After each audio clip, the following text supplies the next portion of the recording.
Bismillahirrahmanirrahim. Assalamualaikum warahmatullahi wabarakatuh. Alhamdulillahirrabbilalamin. Assalatu wassalamu ala ashrafil anbiya'i wal mursalin Sayyidina wa nabiyina Muhammadin sallallahu alaihi wasallam. Amma ba'du. Pertama-tama dan yang paling utama, marilah kita panjatkan puja dan puji syukur kita atas kehadirat rahmat Allah subhanahu wa ta'ala. Karena berkat rahmatnya kita masih diberikan nikmat sempat, nikmat iman, dan juga nikmat Islam. Salawat serta salam tidak lupa kita curahkan kepada Nabi kita, junjungan kita, Nabi besar Muhammad sallallahu alaihi wasallam, yang akan menjadi pemimpin para nabi dan rasul di yaumil kiamah. Lailatul Qadar. Mungkin sebagian kita sudah tahu apa itu Lailatul Qadar. Tapi apakah sudah kita tahu apa keutamaannya? Apa saja tanda-tandanya?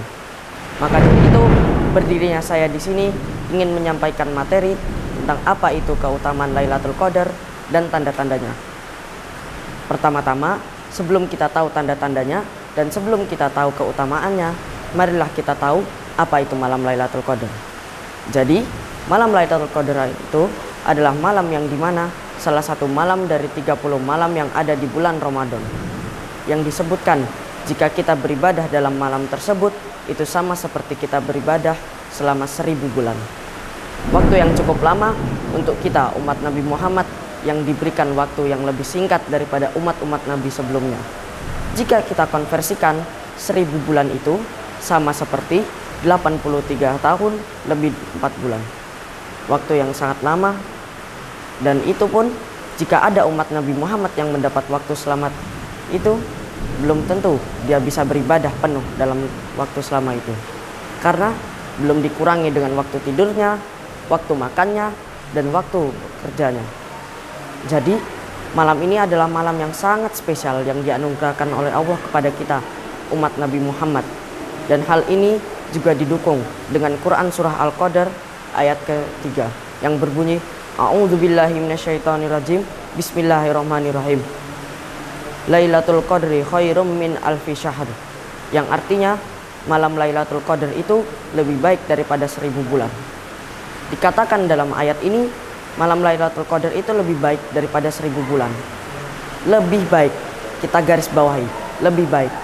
Jadi, jika satu malam Lailatul Qadar itu sudah sama seperti 1000 bulan atau bahkan lebih baik, bagaimana jika kita mendapatkan 2 ataupun 3 ataupun lebih banyak malam Lailatul Qadar? Dan bayangkan saja jika dalam malam tersebut kita melakukan ibadah yang banyak dan ibadah yang penuh. Seberapa banyak pahala yang bisa kita dapat dari malam tersebut. Dan juga keutamanya tidak selesai di situ saja. Dikatakan juga malam Lailatul Qadar ini adalah malam di mana para malaikat turun ke bumi atas izin Allah Subhanahu wa taala untuk mengurus segala urusan yang ada di bumi.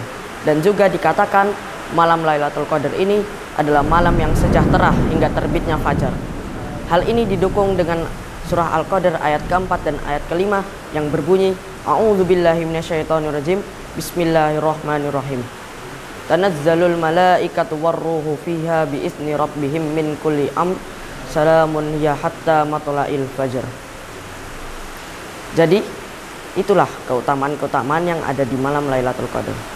Setelah kita mendengar keutamaan-keutamaan tersebut, mungkin sebagian kita akan merasa bahwa kita harus mendapatkan malam Lailatul Qadar itu karena keutamaannya sangatlah banyak.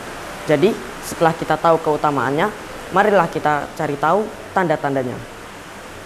Jadi tanda malam Lailatul Qadar itu ada yang berupa kejadian alam dan juga ada pula tanda malam Lailatul Qadar yang bisa dihitung dari awal bulan. Jadi marilah kita cari tahu tanda-tanda malam Lailatul Qadar itu.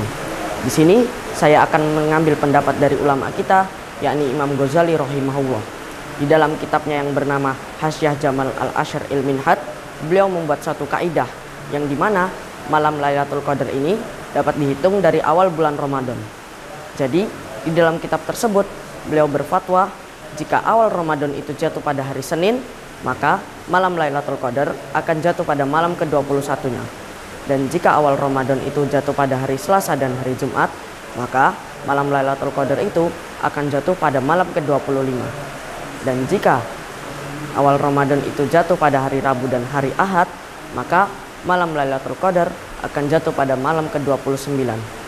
Dan jikalau awal Ramadan itu jatuh pada hari Kamis, maka malam Lailatul Qadar akan jatuh pada malam ke-27-nya. Dan jikalau awal Ramadan itu jatuh pada hari Sabtu, maka malam Lailatul Qadar akan jatuh pada malam ke-23. Setelah kita tahu pendapat dari ulama kita, Imam Ghazali, marilah kita cari tahu tanda-tandanya yang berupa fenomena alam.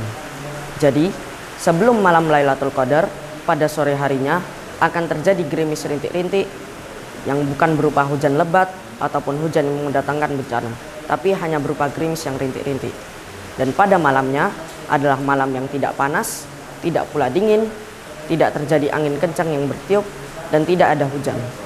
Dan pada pagi hari setelah malam Lailatul Qadarnya adalah pagi yang cerah dan terang, tapi tidaklah menyilaukan dan tidaklah membuat kita merasa panas. Dikarenakan cahaya yang berasal bukanlah dari matahari yang biasanya menyinari kita, tapi berasal dari para malaikat yang kembali ke langit atas izin Allah setelah mengatur segala urusan yang terjadi pada malam Lailatul Qadar. Jadi itulah tanda-tanda malam Lailatul Qadar yang dapat saya sebutkan.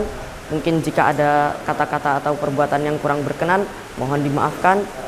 Cukup sekian dari saya. Wabillahi taufik wal hidayah. Wassalamualaikum warahmatullahi wabarakatuh. Alhamdulillah, udah azan tuh. Bismillahirrahmanirrahim. Allahumma lakasumtu wa bika amantu wa ala rizkika aftartu birahmatika ya arhamar rahimin. Seger. Loh, kok sudah buka puasa? Kan belum waktunya. Di HP ku kan udah ada bunyi adzan, jadi aman dong. Ngawur, adzan di HP kan bukan jadi patokan. Makanya belajar fikih puasa di buku panduan lengkap fikih puasa karya Gus Ahmad Rifai. Di sini diterangkan bahwa adzan di masjid, TV dan radio ini sebenarnya bukan jadi patokan. Buku ini hadir dengan sistematis, lengkap dan dilengkapi sumber rujukan dari kitab-kitab fikih ala madhab Imam Syafi'i. Mulai dari syarat wajib puasa sampai tanya jawab seputar puasa ada di buku ini. Buku ini tersedia di distro Darul Hidayah. Buruan di. Oke, OTW order.